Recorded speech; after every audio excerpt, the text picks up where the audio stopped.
ফিলিস্তিনি জনসংখ্যাকে কোণঠাসা করা এবং ইসরায়েলের জনতাত্ত্বিক কাঠামো বদলে ফেলার লক্ষ্যে রাশিয়ার প্রেসিডেন্ট ভ্লাদিমির পুতিনের কাছে 10 লাখ রুশভাষী অভিবাসী চেয়েছিলেন ইসরায়েলের সাবেক প্রধানমন্ত্রী এহুদ বারাক।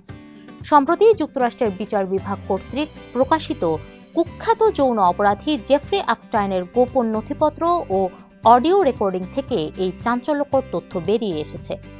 2015 সালে 14 ফেব্রুয়ারি রেকর্ড করা এক কথোপকথনে এহুদ বারাককে আপস্টাইনের কাছে এই পরিকল্পনার কথা বলতে শোনা যায়। রেকর্ডিংয়ে এহুদ বারাক বলেন, তিনি পুতিনকে সবসময় বলতেন ইসরায়েলের নাটকীয় পরিবর্তনের জন্য আরও 10 লাখ রুশ অভিবাসী প্রয়োজন। তার মতে ইসরায়েল সহজেই এই বিপুল সংখ্যক মানুষকে আত্মীকরণ করতে পারে।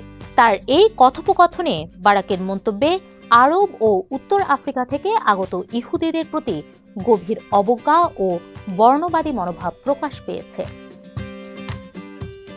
বারাক উল্লেখ করেন, 1948 সালে ইসরায়েল প্রতিষ্ঠার পর আরব বিশ্ব ও উত্তর আফ্রিকা থেকে ইহুদিদের আনার বিষয়টি ছিল অনেকটা বাধ্য হয়ে যা পাওয়া গেছে তাই নেওয়ার মতো।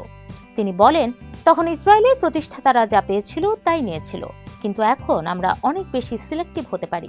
আমাদের পূর্বপুরুষদের তুলনায় আমরা এখন অভিবাসীদের গুণমান কার্যকরভাবে নিয়ন্ত্রণ করতে সক্ষম।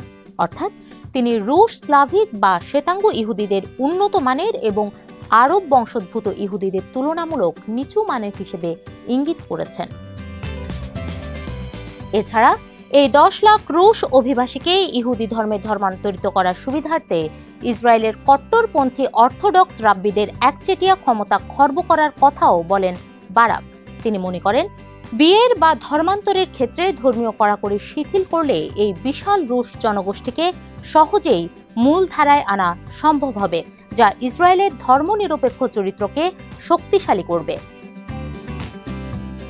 অ্যাপস্টাইনের সাথে এহুদ বারাকের এই কথোপকথন ফাঁস হওয়ার পর ইসরায়েলের অভ্যন্তরে ইউরোপীয় এবং আরব বা প্রাচ্য ইহুদিদের মধ্যকার দীর্ঘদিনের জাতিগত বিভেদ ও বর্ণবাদের বিষয়টি নতুন করে আলোচনায় এসেছে।